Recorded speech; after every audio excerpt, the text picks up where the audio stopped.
kemampuan leluhur kita zaman dulu adalah menjadi manusia-manusia yang mampu merangkai, merajut harmoni, karena sifat ajaran ketuhanan yang asli adalah cinta kasih atau welas asih, kasih sayang. Nah, ini menarik.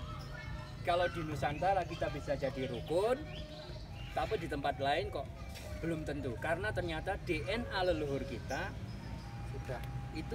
sudah merasuk. Makanya Indonesia dengan berbagai suku bangsa ini, ya, ini menarik. Ini sebuah refleksi saja. Oke, baik, sambil ini, monggo ada yang mau menambahkan barangkali, atau ada yang bertanya, sharing, ya, silakan. Pak Hendri dulu. Monggo Pak Hendri. Ya, baru nanti tanya jawab. Monggo. Saya tidak bisa cerita Candi Jago, Pak Imam jagonya. Ya, tentang panjinya. Sisi Ya, lain, artinya Pak. terkaitnya gini. Gimana? Jadi Candi Jago ini merupakan salah satu dari 20 candi yang pernah diteliti oleh Lydia Kiefer. Oh, ya. Lydia Kiefer ini seorang arkeolog dari Jerman yang mengambil disertasi doktoralnya tentang figur bertopi di candi era Mojopahit. Nah, di Candi Jago ini ada beberapa panel relief yang memiliki topi. Topinya seperti yang saya pakai ini. Ini topi ini meniru dari relief itu. Oh. Ini diproduksi oleh panitia Panji. Festival Panji di Kediri itu. Nah, Iya. jadi ketika Lydia meneliti topi-topi itu, dia merasa menemukan sesuatu yang unik, istimewa, karena justru figur bertopi itu ada pada satu masa pada zaman Mojopahit. Nah, dari 20 candi itu kemudian 7 yang dipastikan terkait dengan cerita Panji. Sedangkan yang di Candi Jago kebetulan bukan, meskipun pakai topi. Karena kesimpulannya Lydia, yang pakai topi itu bisa Panji, bisa pedagang, bisa rakyat biasa. Nah, bagaimana menentukan bahwa itu Panji atau pedagang atau rakyat biasa? Itu arkeolog yang bisa menerangkan, karena itu kan ada tafsir ya. Karena sekarang tanggal berapa? Bulan ini seminggu yang lalu itu ada seorang filolog dari Jogja namanya Manu Jayatmaja itu, Ya, Romo Manu itu,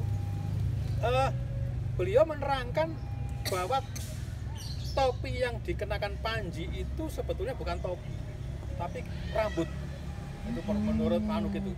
Dan Pak Manu meneliti berdasarkan kajian filologi dari berbagai bandingan lengkap, bahkan membandingkan itu dengan, dia sampai menghubungi BMKG, kabut yang menyelimuti gunung seperti topi itu.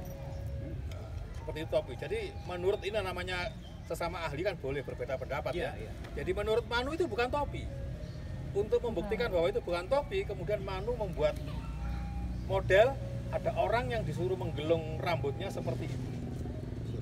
Nah, Lydia sempat gak sependapat sama itu. Dia bilang kalau ada gini, di antara relief di candi-candi itu ada yang bentuknya patung, ya, patung Panji lengkap seperti saya ini, dan itu sepasang Panji dan Candrakirana. Patung itu kemudian Candrakirana hilang atau kemana, patungnya sekarang masih disimpan di ITB Bandung, di Perpustakaan Seni Rupa. Nah, nanti kalau Bapak Ibu pengen tahu, ada tiruannya di Museum Panji nanti. Itu ada patungnya Panji. Nah, di patung itu kelihatan jelas bahwa yang dikenakan oleh Panji itu bukan rambut, tapi topi. Nah, ini yang Manu berbeda pendapat.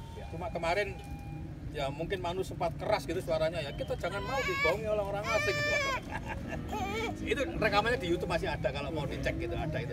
Ya, tapi itu berbeda pendapat. Jadi saya hanya mengabarkan bahwa di Candi Jago ini ada figur bertopi yang itu merupakan ciri khas dari era Mojopahit yang tidak terdapat di candi-candi lain dan di masa-masa yang lain. Inilah yang menurut Lydia itu sesuatu yang istimewa dan khas Jawa Timur. Nah, pertanyaannya kan, mengapa pada masa Mojopahit itu ada banyak relief candi yang memiliki cerita Panji? Nah, kan itu. Ya. Jadi apakah cerita Panji itu sedemikian istimewanya pada Mojopahit? Kok sampai dipahatkan di banyak relief? Kalau Lydia menyebut 7, itu masih ada 5 yang diragukan. Artinya bisa 12 gitu.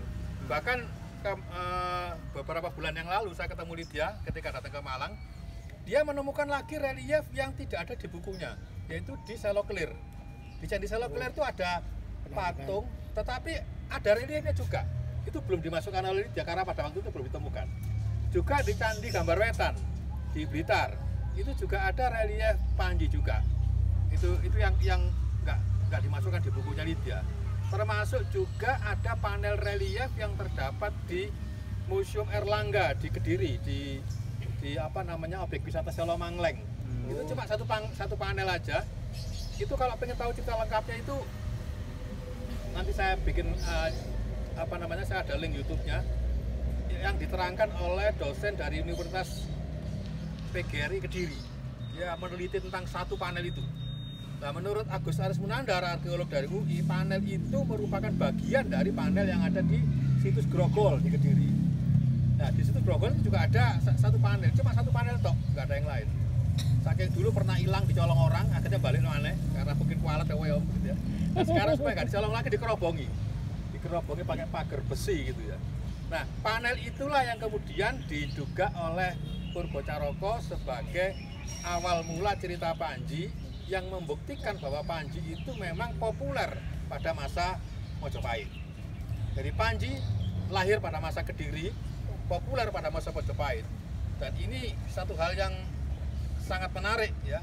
Kalau saya kutip Mas Dwi Cahyono, arkeolog, pernah mengatakan, kenapa kok ada jeda waktu sampai 200 tahun pada masa Kediri, tapi populernya pada Mojopahit? Ada apa ini?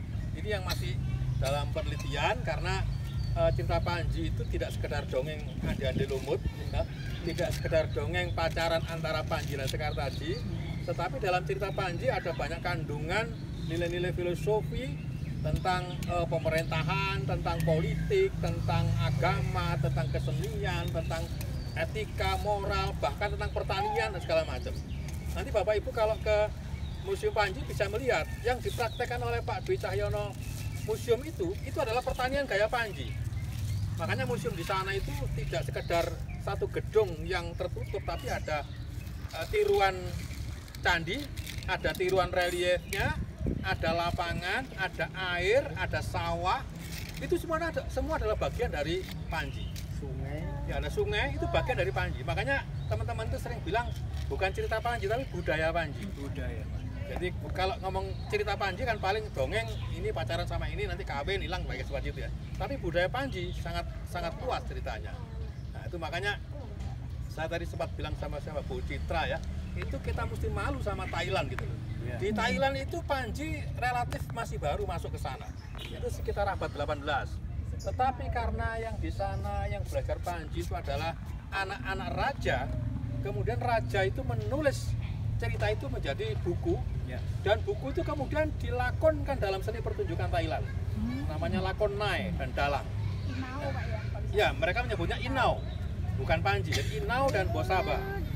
Kenapa mereka menyebut Inau? Itu kalau menurut dugaan para ahli, karena masuknya cerita Panji ke Thailand itu berasal dari Semenanjung Melayu yang ditulis dengan huruf Arab Pegon, gitu, bahasa Melayu. Jadi kalau nulis Inu itu kan alif nun wau, ya. Nah, Inu gitu ya. Gitu Inu Kertopati Inu gitu. Nah, dibaca oleh orang Thailand jadi Inau, maka jadilah Inau. Dan Bosaba itu mungkin plesetan dari kata Puspa. Puspa itu kan bunga. Bunga itu kan sekar taji. Kira-kira gitu. Nah, sehingga akhirnya di Thailand itu cerita Panji menjadi cerita yang bangsawan, cerita yang sakral, cerita yang sangat terhormat. Karena yang menekuni cerita Panji, yang melakonkan cerita Panji dalam seni pertunjukan, mereka menyebutnya Inau, itu adalah para putra-putri raja. Sama seperti kalau kita nonton Bedoyo Ketawang ya dari keraton itu kan sakral ya, nggak semua orang ikut boleh nonton. Malah ada cerita tarian dari keraton itu yang tidak boleh ditonton orang lain kecuali keluarga raja. Nah, kan itu. Nah, kira-kira di Thailand juga sama seperti itu. Nah, makanya kemudian ada pengalaman menarik tahun 2018 itu ada festival internasional Panji itu di 8 kota keliling mall dari Denpasar, Pandaan, Malang, Blitar, Tulungagung, Kediri sampai ke Jakarta. Ada 2 delegasi dari Thailand dan dari Kamboja ya, karena mereka juga terkenal cerita Panji. kebetulan yang ngawal jadi guide anak saya, dia cerita bahwa ya kenapa sih dua delegasi ini kok rukun bilang gitu. Padahal kita melihatnya wajahnya Kamboja sampai Thailand kan meh podo ae kan sama-sama ini Melayu kan ya. Enggak sama. Ya. Jadi enggak rukun. Ternyata di Kamboja cerita Panji menjadi cerita rakyat. Sedangkan di Thailand cerita Panji menjadi cerita kerajaan. Nah, ini secara psikologis itu membawa pengaruh pada perilaku mereka. Perlawanan ini. Jadi para pelaku seni Panji di Thailand itu merasa ningrat sundangan ini gitu ya. Sementara di Kamboja sama dengan di Jawa Timur itu menjadi cerita rakyat.